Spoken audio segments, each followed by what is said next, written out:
Donc, je pense que Bitcoin a eu le mérite de pousser à la réflexion les États par rapport à ça, parce qu'ils se sont bien rendus compte que dans les pays où le fonctionnement était instable des institutions, des institutions monétaires, mais pas seulement, de l'État tout court, hein, parce qu'en général, une monnaie qui dysfonctionne, c'est parce que son État dysfonctionne, hein, son économie dans son intégralité.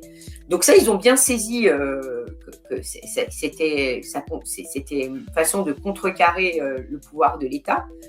Maintenant, ils font, je pense que ce qui s'est passé en termes législatifs sur la réglementation, mais donc en Europe clairement, mais aux États-Unis, même ne serait-ce qu'en termes de fiscalité, c'est quand même bien des façons de mettre des bâtons dans les roues pour rendre l'utilisation de Bitcoin plus compliquée. Donc Bitcoin, je dirais que la vertu de Bitcoin, c'est peut-être d'être une renaissance de rappel à l'ordre tel que l'or pouvait le faire en son temps.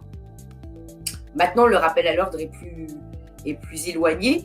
Et là, par contre, autant l'État n'avait rien contre l'or, il n'y avait pas spécialement de...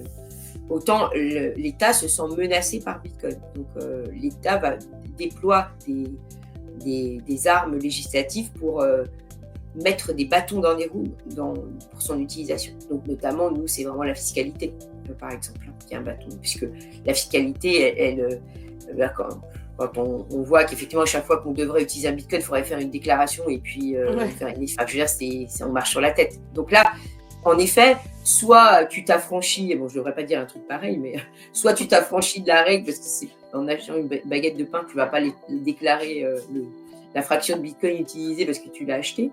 Et soit effectivement, tu n'utilises jamais le Bitcoin. Mais effectivement, ça pousse à ne pas utiliser le Bitcoin en matière de paiement. C'est clair. Donc ça, c'est la seule, je dirais, c'est la marge d'action la plus importante de l'État, effectivement, c'est d'empêcher, sans interdire, puisque nos États n'interdisent pas d'utiliser le Bitcoin en paiement, ils le poussent, on est poussé à ne pas le faire, parce que ça devient trop compliqué fiscalement, voilà. Ouais. Et donc, mais néanmoins, ça n'empêchera pas de Bitcoin de prospérer, puisque si effectivement on a des incertitudes sur l'évolution de la dette, on a des mini-crises, etc. Bitcoin reste un refuge, et on voit bien à travers son appréciation, à travers le temps, en dépit de tout ce que les autres peuvent dire, il a une progression, quand on regarde la courbe sur le temps long, ce n'est qu'une augmentation. Donc, ça veut dire qu'on est à chaque point... à chaque fois qu'on a atteint le plus haut, le plus bas de chaque cycle, on était plus haut que le dernier point bas.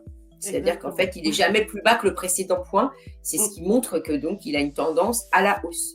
Et je pense que cette tendance à la hausse, il va la conserver parce qu'effectivement, c'est quand même de par son architecture et le fait qu'il ait un montant fini, on dit qu'il est déflationniste par construction. Et par conséquent, c'est quand même une réserve de valeur potentielle qui en fait augmente dans son aspect. Enfin, il y a plus de monde aujourd'hui qui ont compris qu'effectivement c'était une réserve de valeur dans le long terme.